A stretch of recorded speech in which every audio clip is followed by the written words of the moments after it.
सनातन धर्म के लिए श्रेष्ठ नहीं है। दिखावट, बनावट और तीसरे नंबर पर सजावट, ये श्रेष्ठ नहीं है। अपनी श्रेष्ठ जिंदगी जीने के लिए हमें दिखावे की जिंदगी से बाहर निकलना पड़ेगा। आज के ज़माने में व्यक्ति इतना दिखावा करना चाहता है, मेरे पास तो गाड़ी है, मेरे पास तो बंगला है, मेरे पास तो ये है, मेरे पास तो वो है। ये दिखावे की जिंदगी से आप परे हो जाओ, दिखावे की जिंदगी से आप बाहर हो जाओ।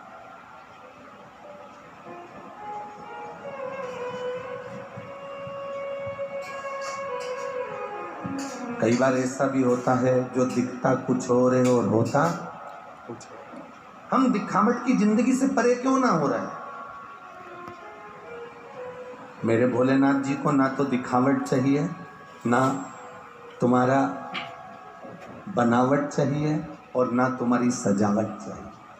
मेरे शंकर भगवान को ना दिखावे से मतलब है, ना सजावे से मतलब है, ना बनावे से मतलब है। उसको तो केवल एक मतलब है कि तुम भक्ति कितनी कर रहे हो। तुम राम जी की भक्ति करो, चाहे कृष्ण की भक्ति करो, चाहे शिव की भक्ति करो, चाहे भवानी की भक्ति करो, चाहे दत्त की भक्ति करो, तुम्हारे मन में जो विराजमान है। मेरे शंकर भगवान ने ये भी नहीं कहा कि तुम केवल मेरा भजन करो, राम जी को छोड़ दो। मेरे शंकर भगवान ने ये नहीं कहा कि तुम कृष्ण को छोड़ दो। मेरे कृष्ण ने ये कभी नहीं कहा कि तुम शंकर को छोड़ दो। मेरे राम ने कभी ये नहीं कहा कि तुम शिव को छोड़ दो। नारायण कभी नहीं कहते कि शंकर भगवान को छोड़ो। शंकर भगवान कभी नहीं कहते कि नारायण को छोड़ो। ब्रह्मा कभी नहीं कहते कि तुम शिव को छोड़ो। शिव कभी नहीं कहते कि तुम ब्रह्मा को छोड़ो। पार्वती जी, आद्य शक्ति दुर्गा, भवानी माँ, देवी कभी नहीं कहती कि तुम शिव को छोड़ो। शिव कभी नहीं कहते कि तुम देवी को छोड़ो। वो तो ये दुनिया के लोगों ने अपने एक पंथ को रूप में, एक भ्रम के रूप में अपना एक एक पंथ का निर्माण कर लिया और उन्होंने कह दिया कि शंकर भगवान के मंदिर मत जाना, शिव जी का प्रसाद मत लेना, शंकर की पूजन मत करना, शिव जी पे चढ़ा हुआ जल मत पीना, शंकर के मंदिर में मत पहुंचना। ये दुनिया के लोगों में इतना भ्रम भर दिया गया था, इतना भर दिया गया था कि एक एक बच्चा शंकर के मंदिर में जाने से डरता था। लोग डरा देते थे। शिव जी तो क्रोध के देवता हैं, शंकर भगवान तो रुद्र के देवता हैं, उनको तो गुस्सा ज़्यादा आता है, इसलिए शिव के मंदिर मत जाना, शंकर की पूजन में ये गलती मत करना, शिव जी की पूजन में ये गलती मत करना, शंकर की पूजन में ये गलती मत करना। यहाँ तक शिव महापुराण की कथा कहती है, यहाँ तक वर्णन करती है कि आपकी पूजन की थाली में कुछ कमी रह गई, चिंता करने की जरूरत नहीं है, क्योंकि शंकर भगवान शिव पिता है और पिता अपने पुत्र की गलतियों को क्षमा कर देता है। वो पिता शिव जी की पूजन में कई लोगों ने बहुत डरा दिया था। ये पहले की बात बता रहे हैं, जब लोगों को डर लगता था शिव से। शंकर की पूजन में ये गलती मत करना, शिव जी नाराज हो जाएंगे, शंकर जी क्रोधी देवता हैं, शंकर जी रुद्र देवता हैं, शंकर भगवान को बहुत गुस्सा आता है, वो श्राप दे देते हैं, वो ये कर देते हैं, वो कर देते हैं। ना 33 कोटि देवी देवताओं में उठाकर देखना, केवल एक देव अधिदेव महादेव एक ऐसे हैं जो पशु पक्षी जलचर थलचर राक्षस असुर देवता गंधर्व सबके देवता। अब जो सबका देवता है उसको मालूम है अगर कोई थोड़ी बहुत गलती कर भी देना तो मेरा महादेव कभी उसको गलत नहीं कहता, मेरा महादेव कभी उसको श्राप नहीं देता, मेरा शिव उसको कभी श्रापित नहीं करता। पूरी पुराणों को उठाकर देखना, एक एक देवता के पुराण उठाकर देखना। किसी ने कह दिया कि तुम हाथी बन जाओ, किसी ने कह दिया तुम ग्रह बन जाओ, किसी ने कह दिया तुम सर्प बन जाओ, किसी ने कह दिया तुम ये बन जाओ। पूरी शिव महापुराण की कथा में उठाकर देखना, शंकर भगवान के एक एक चरित्र, 18 पुराण, 6 शास्त्र, 4 वेद सब उठाकर देखना। शंकर भगवान ने किसी को श्राप नहीं दिया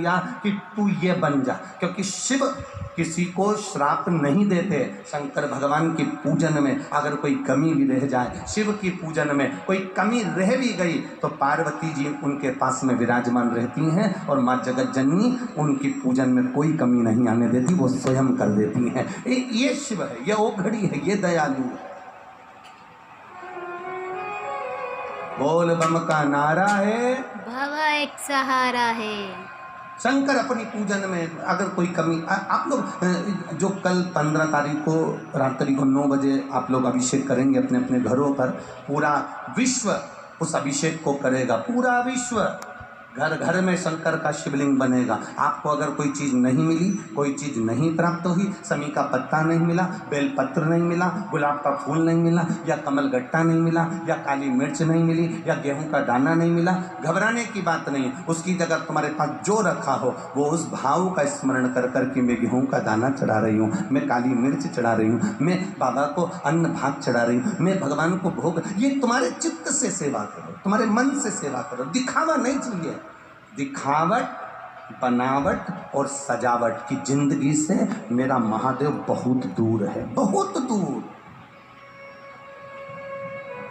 अगर सजावट की जिंदगी में मेरा महादेव रहते हैं ना, तो राम जी को ब्याह हुआ अच्छी तो लगे तो कर लाइक गए, कमेंट भगवान शेयर कृष्ण का ब्याह सब्सक्राइब हुआ तो करने के लिए सज-धज कर मत गए, भूलिए फ्रेंड्स भगवान लोग। नारायण का ब्याह हुआ तो ख्याति देवी के यहाँ सज धज कर गए, ब्रह्मदेव का विवाह हुआ सज आप धज लोग कर गए, भी इंद्र का कल विवाह हुआ सज धज कर 15 गए। तारीख 33 कोटि है, देवी 9 बजे देवताओं का रात को चरित्र 9 उठाकर बजे होगा देखिएगा, सबने लाइव। श्रृंगार करा। आप लोग अगर भी मेरे महादेव शिवरात्रि करिए सजावट की जिंदगी जीते, और अगर मेरे महादेव उसका बनावट लाभ की जिंदगी उठाइए। जीते, अगर मेरे महादेव दिखावट की जिंदगी जीते, तो बूढ़े नंदी पर सावन सवार महीने होकर का शिवरात्रि डमरू जो बजाते करते हैं बजाते उनको नग्न मन अवस्था में चाहा फल भस्म मिलता है। लपेट कर अपनी ससुराल नहीं जाते, खूब सज धज कर 16 श्रृंगार कर कर खूब स्मरण कर कर मेरे महादेव अपनी ससुराल जाते। तो उन्होंने कहा ये जितनी सजावट है, ये जितनी दिखावट है, ये जितनी बनावट है, ये तो 4 दिन की चांदनी फिर अंधेरी।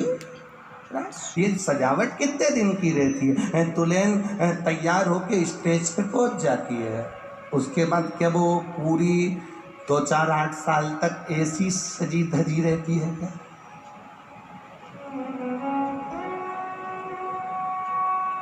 और उतनी डिजाइन में रहेगी क्या वो? अरे बोलो तो जम के नहीं रहे। आप लोग को पता नहीं है शिवरात्रि का क्या क्या सामान लगेगा। मेरे चैनल को सब्सक्राइब करिए और मेरे चैनल में मैं डाल दी हूँ, आप लोग उसको देख लीजिए और सामान इकट्ठा कर लीजिए। 9 बजे से पहले आप लोग सब सामान अपने पास रख के बैठ जाइए और शिवलिंग पहले से ही बना के रखिएगा। किसी लड़के की शादी को 12-15 साल हो जाए तो कल की शिवरात्रि बहुत बहुत महत्वपूर्ण है लड़की को। और आप लोग देख रहे तो प्लीज मेरे चैनल को सब्सक्राइब करिए ताकि मैं न्यू वीडियो आप लोग के पास पहुंचा सकूं। क्यों? वो बड़ी दुल्हन कहाँ गई? आज तक किसी ने बोलचाल की भाषा में ये कहा कि वो बड़ा दूल्हा कहाँ गया, कि बड़ा छोटा दूल्हा कहाँ गया? लड़का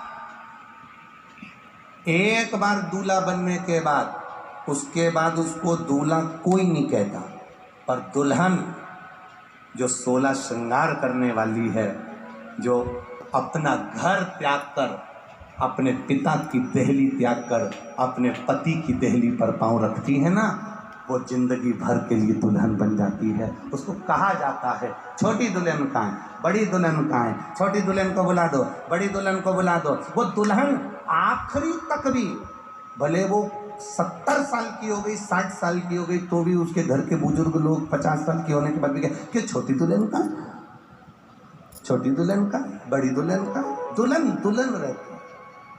प्लीज चैनल को सब्सक्राइब करिए, वीडियो अच्छी लगे तो प्लीज लाइक करिए और कमेंट भी करिए। तुम बहुत श्रृंगार करके रहोगी, 1 घंटे तक पेंसिल से लाइन खींचोगी, फिर डब्बा भरोगी, फिर आंखों में ऐसा काला काला सा जैसी चिपका होगी, तब तुम दुल्हन कहलाओगी ना। ये है प्रदीप मिश्रा जी।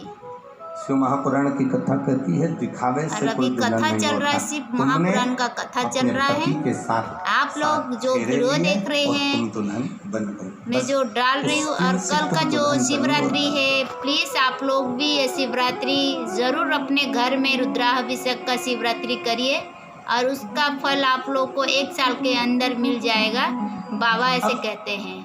आपको भ्रम में नहीं जीना, दिखावट से परे मेरा शिव। और जो भी पूजा करे दिल से करिए, बाबा आपका मनोकामना, हर मनोकामना पूरी करे।